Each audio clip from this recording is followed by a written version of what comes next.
أعوذ بالله من الشيطان الرجيم بسم الله الرحمن الرحيم ننزل القرآن ما هو شفاء ورحمة للمؤمنين সকল প্রশংসা সে রব্বুল আলামিনের, যে রব্বুল আলামিন আমাকে এবং আপনাকে এবং সকল মানুষকে এবং সকল মাখলুকাতকে সৃষ্টি করেছে। সে রব্বুল আলামিনের প্রতি শুকর আদায় করি, সকলে বলে আলহামদুলিল্লাহ।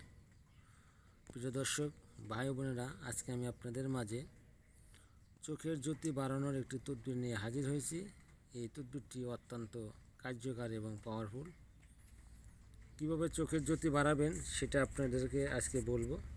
আল্লাহ তাআলা অনেক পাখির মধ্যেই তার উপকারিতা রেখে দিয়েছেন। এটা একটা চিলের চোখ, যে ছবিটা দেখতেছেন এটা কিন্তু চিলের চোখ।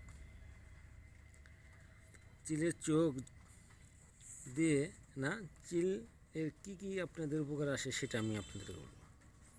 চিলের পিঠ যদি ছায়ায় শুকিয়ে একটি বোতলে ভরে রাখতে পারেন, তাহলে সেই বোতলের যে আপনি যে জিনিসটা রাখলেন, মানে ছায়া শুকিয়ে পিঠটা, ওই পিঠ যদি আপনি কোনো ক্ষতস্থানে, মানে যেখানে দংশন করেছে সাপে বা ক্ষতস্থানে যে বিষাক্ত রয়ে গেছে গা বা জীবাণুরও আছে, মরে না, সেইখানে ব্যবহার করলে কিন্তু জীবাণুটা মারা যাবে এবং কি বিষাক্ত পানির যে দংশন করেছে বিষটা নষ্ট হয়ে যাবে। এবং এইখানে আরও দেখতে পাচ্ছেন আপনারা, আপনাদেরকে সরাসরি দেখাইতেছি আমি, বলার চেয়ে দেখলে আপনারা ভালো বুঝতে পারবেন এবং এই কাজটা দেখে শুনে আপনারা করতে পারবেন, যাতে আপনাদের উপকার আসে। এইখান থেকে কিন্তু আপনারা আরও দেখতেছেন যে পিঠ যদি শুকিয়ে সুরমার সাথে আপনি রেখে দেওয়া হয়, সেই যদি আপনি ডান চোখ বা কোনো চোখে আপনি ব্যবহার করেন, তাহলে কিন্তু আপনার চোখটা পরিষ্কার হয়ে যাবে। এরকম করে অনেক সময় অনেক কিছুই আপনারা এই চিলের ব্যবহার করতে পারবেন। আমি আরও জুম করে দেখাইতেছি, দেখেন, যাতে আপনাদের উপকার আসে।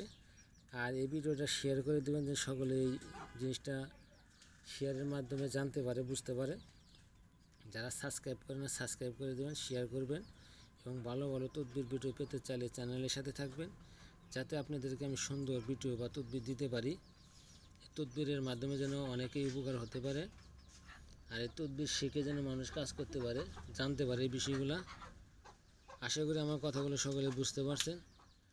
যারা দীর্ঘদিন ধরে আমার এই চ্যানেলের সাথে রয়েছেন তাদেরকে ধন্যবাদ। এবং এই ভিডিওগুলো খুবই সুন্দর করে দেখবেন, টেনে টেনে দেখলে বুঝতে পারবেন না। আর যেখানে এই লেখা রয়েছে, লেখাগুলো খুব সুন্দর করে পড়ে আপনি আর বিস্তারিত জেনে তারপরে আমলটি করার চেষ্টা করুন। তাহলে আশা করি আপনি এর স্বয়ংসম্পন্ন ওষুধি গুণ সম্পর্কে বুঝতে পারবেন টোটকার মাধ্যমে। আশা করি সকলে ভালো থাকবেন। আসসালামু আলাইকুম।